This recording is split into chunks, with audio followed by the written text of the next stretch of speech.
Bom que o Rui Barbosa avisou.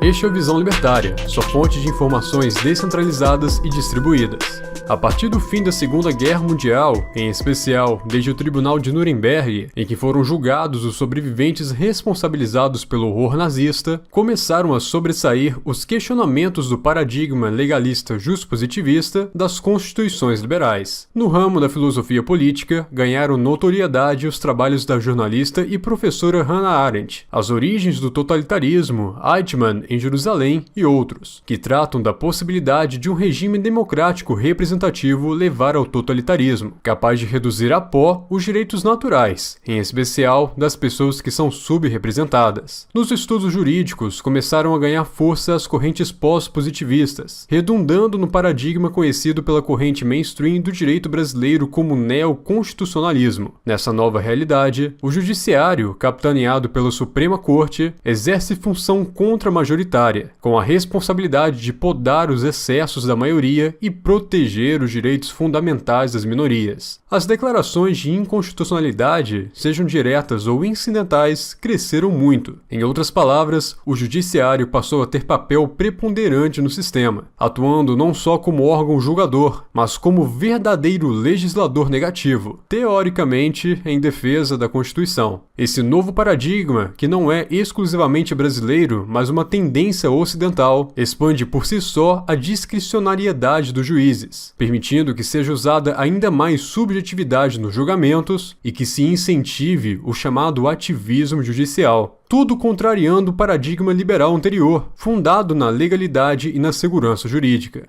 Até aí tudo bem, mais ou menos, mas vamos lá. Até que são razoáveis as preocupações para com os desvios da maioria. A história já demonstrou que a democracia é capaz de degenerar para vários níveis e tipos de totalitarismo e muitos ismos socialistas. Entretanto, no Brasil o STF transgride e muito a função de guardião da Constituição. Há um bom tempo o órgão se subverteu. Ele deixou de ser um pretenso protetor de direitos naturais contra a ação estatal para ser um verdadeiro limitador desses direitos e um licenciador do Estado contra a liberdade.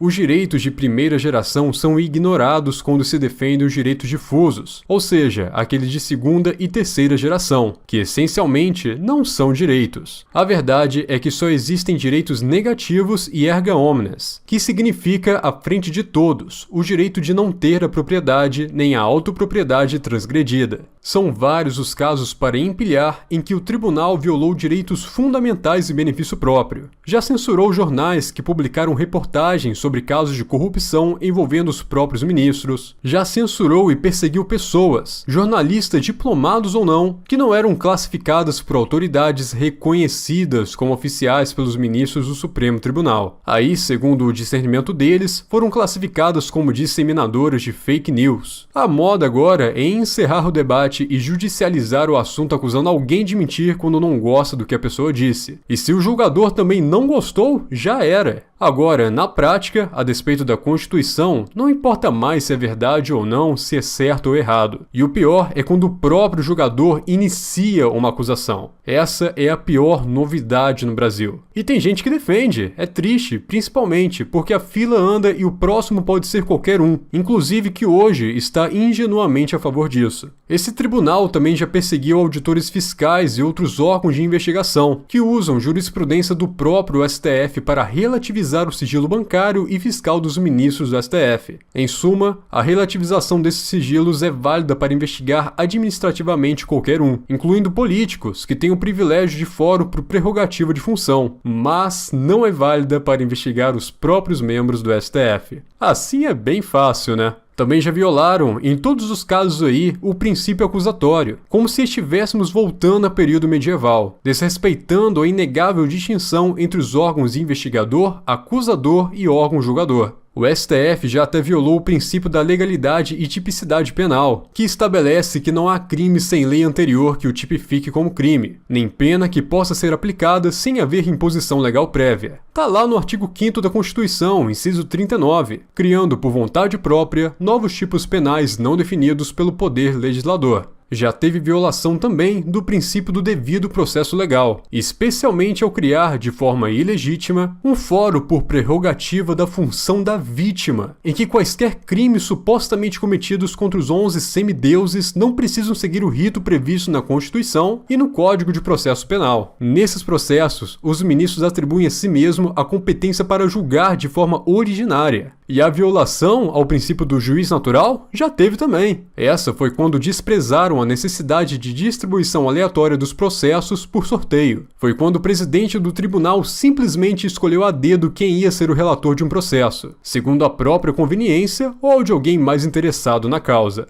Tem tudo isso sem contar o desrespeito constante à separação dos poderes, influindo diretamente no orçamento público, substituindo o legislador, que é quem o aprova, e o administrador, que é o quem executa. Violaram também o princípio da imparcialidade e da moralidade, em casos que são frequentes, aliás, em que os ministros, claramente interessados no objeto da ação, não se declaram suspeitos ou impedidos. São vários exemplos de abusos e excessos noticiados todos os dias na imprensa que não está alinhada com essa conduta, obviamente. Nos Estados Unidos, a Suprema Corte, que é a mais antiga em atividade do mundo desde 1789, julga menos de 100 processos por ano. Na França, o Conselho Constitucional julga um pouco mais, é entre 100 e 200 por ano. Na Itália, é algo entre 200 e 300 processos. Na Alemanha, o Tribunal Constitucional Federal, que é bastante usado como fonte de direito comparado com o próprio STF, que é bem mais atuante, é vista como um dos baluartes do neoconstitucionalismo do mundo. São mais de 6.000 processos por ano. Agora sente-se e prepare-se, porque no Brasil, nossa Corte Constitucional julgou uma pilha de quase 100.000 processos em 2020. Um juiz correto julga segundo os princípios definidos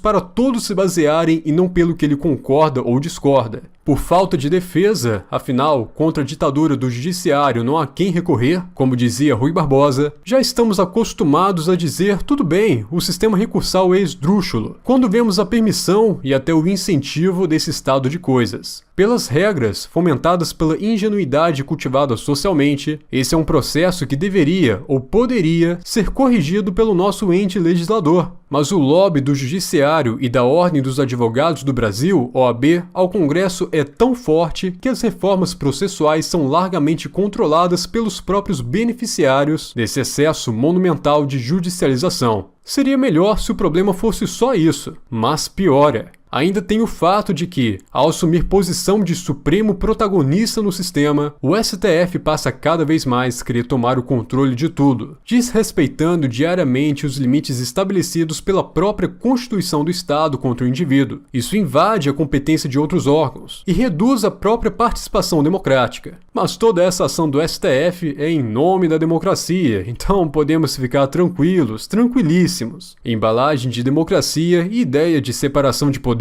sempre andaram juntas, e especialmente se esse órgão não passa por um controle social, que seria por meio de um processo de validação popular de atos. Os membros escolhidos para o Supremo não passam nem por um processo de eleição, nem de recall, que é para questionar a continuidade no cargo, e vão ficar por tempo vitalício e sem precisar prestar contas. Mas olha, eles estão protegendo a democracia, não vai esquecer, hein? Com isso tudo, o paradigma do Estado democrático de direito vira apenas uma mera formalidade. Como já diria a expressão, só para inglês ver. Pois é, o órgão que deveria fazer uso de uma função contra-majoritária para controlar eventuais abusos dos órgãos majoritários tornou-se o próprio abusador. Esse é o resultado de uma das maiores ingenuidades de quem defende o Estado, que lamenta que é tudo culpa das pessoas desonestas, que se votarmos certo, os políticos bons vão melhorar o Estado.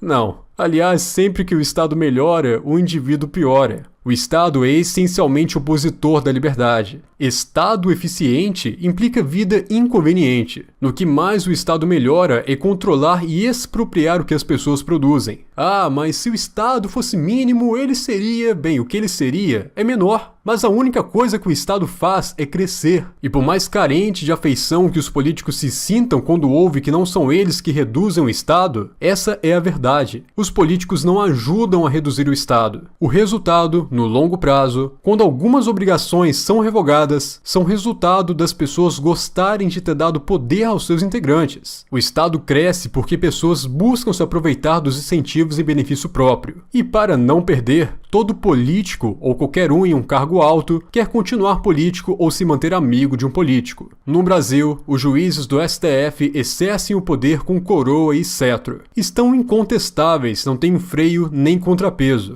Muito menos nesses processos em que atuam como parte interessada, como acusador ou vítima, como no tribunal de exceção. Os argumentos contra as nossas críticas têm sido que precisamos corrigir as consequências das escolhas do povo. É aquela ideia russoniana de empurrar a história, ou como já disse o amigo do meu pai, editar a sociedade. Nessa toada, eles aplicam o verdadeiro direito penal do inimigo, com total desrespeito ao devido processo legal. Foi só na época de ditadura que vimos inquéritos abertos e prorrogados infinitamente, para manter a pecha de investigado e então usar prisões cautelares contra alguém. Um trágico exemplo aqui no Brasil foi Vladimir Herzog, e antigamente quem fazia isso era Napoleão e Luís XIV. Bem, é triste. É nisso que dá confiar poder a um ente central. Os ministros do Olimpo Federal atribuem a si mesmo a soberania que a Constituição nominal diz que pertence às pessoas. A cada julgamento arbitrário, especialmente nesses inquéritos a fake news, a expressão L'État c'est moi, o Estado sou eu, é adaptado pelas nossas 11 majestades, como as regras somos nós ou a democracia somos nós. Obrigado por sua audiência. Esse artigo foi sugerido e escrito por Juliano Duca, revisado por Stanley Calderelli e narrado por Pedro Monteiro. Se você gostou desse vídeo, clique no ícone de curtir abaixo e compartilhe o vídeo em sua rede social. Se você deseja ser notificado de outros vídeos, clique em se inscrever e depois no ícone de campainha. Até a próxima!